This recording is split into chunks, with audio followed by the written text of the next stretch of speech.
கோவை அவிநாசி சாலை பீளமேடு தண்ணீர் பந்தல் ரோட்டில் கட்டப்பட்டு வரும் உயர்மட்ட மேம்பால பணிகளை சிங்காண்டலூர் சட்டமன்ற உறுப்பினர் கார்த்திக் எம்எல்ஏ நேரில் ஆய்வு செய்தார். கோவை அவிநாசி சாலை பீளமேடு ஹோப் காலேஜ் தண்ணீர் பந்தல் விளாங்குறிச்சி வழியாக சரவணப்பட்டி சென்றடையும் சாலையில் அதிக அளவில் போக்குவரத்து நெரிசல் உள்ளது. இந்த சாலையில் உள்ள ரயில்வே கேட் நாள்தோறும் 38 முறை திறந்து மூடப்படுகிறது. இதனால் பொதுமக்களுக்கும் வாகன ஓட்டிகளுக்கும் மிகுந்த சிரமம் ஏற்பட்டது. இந்த நிலையில் ரயில்வே கேட் அருகே உயர்மட்ட பாலம் கட்டுமான பணி நடைபெற்று வருகிறது. இதனை சிங்காநல்லூர் தொகுதி திமுக சட்டமன்ற உறுப்பினர் கார்த்திக் நேரில் ஆய்வு செய்தார். பின்னர் செய்தியாளர்களிடம் பேசுகையில், இந்த உயர்மட்ட மேம்பாலம் கட்டுவதற்கு கடந்த 2010ஆம் ஆண்டு திமுக ஆட்சியின் போது சுமார் 12 கோடி ரூபாய் மதிப்பீட்டில் அரசாணை பிறப்பிக்கப்பட்டது. ஆனால் 9 வருடங்களாகியும் 10% பணிகள் நடந்துள்ளன. கடந்த 9 ஆண்டுகளாக மந்தகதியில் பணிகள் நடைபெற்று வருகின்றன. போக்குவரத்து நெரிசலுக்கு தீர்வு காணும் வகையில் எந்தவொரு திட்டமிடலும் இல்லை. முதல்வரின் நேரடி பொறுப்பில் உள்ள தமிழக அரசின் நெடுஞ்சாலைத்துறை இனியும் தூங்கி வழியாமல் பணிகளை துரிதப்படுத்த வேண்டும்.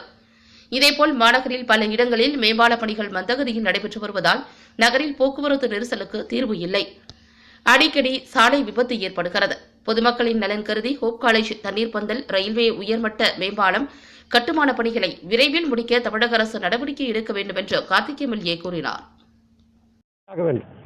திமுக ஆட்சியில் தான் எல்லா விதமான கட்டுமான பணிகளும் உட்கட்டமைப்பு பணிகளும் நாங்கள் செஞ்சிருக்கிறோம் அப்படிங்கிறத தொடர்ந்து நாங்கள் சொல்லிட்டு வரனால இந்த ஆட்சியினுடைய ஆயுள் காலம், இந்த ஆட்சியினுடைய ஆயுசே முடிவுறுகின்ற இந்த காலகட்டத்தில் பார்த்தீங்கன்னா அவசர கோலத்தில் தொலைநோக்கு பார்வை இல்லாமல் எந்த விதமான முன்திட்டங்களும் இல்லாமல் அவிநாசி சாலையிலும் திருச்சி சாலையிலும் பார்த்தீங்கன்னா மேம்பால பணிகள் ஆரம்பிச்சிருக்கிறாங்க.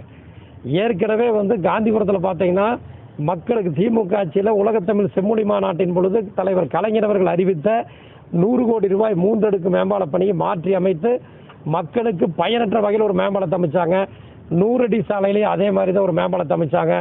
இப்போ திருச்சி சாலை அதே மாதிரி உக்கடத்தில் கட்டக்கூடிய மேம்பாலம், அவிநாசி மேம்பாலம், அவிநாசி சாலை மேம்பாலம், இது எல்லாமே பார்த்தீங்கன்னா தொலைநோக்கு திட்டம் இல்லாமல், அதாவது லாபம் ஈட்டுகின்ற டெண்டர்களை நடத்தி அதன் மூலமாக தேர்தலில் களமிறங்கலாம் என்ற அந்த எண்ணத்தோடு இது போன்ற மக்களுக்கு பயனற்ற திட்டங்களை கோவையில் உருவாக்கி அதில் பல்வேறு ஊழல் முறைகேடுகளை செய்யலாம் என்ற நோக்கத்தில் தான் இந்த ஆட்சியாளர்கள், அதாவது இந்த ஆட்சியினுடைய ஆட்சி காலம் முடிகின்ற தருவாயில் இந்த பாலப்பணிகளை எல்லாம் ஏற்படுத்தி ஒரு மிகப்பெரிய போக்குவரத்து நெரிசலை ஏற்படுத்தி இருக்கிறார்கள் என்ற குற்றச்சாட்டையும் நான் வைக்க விரும்புகின்றேன்.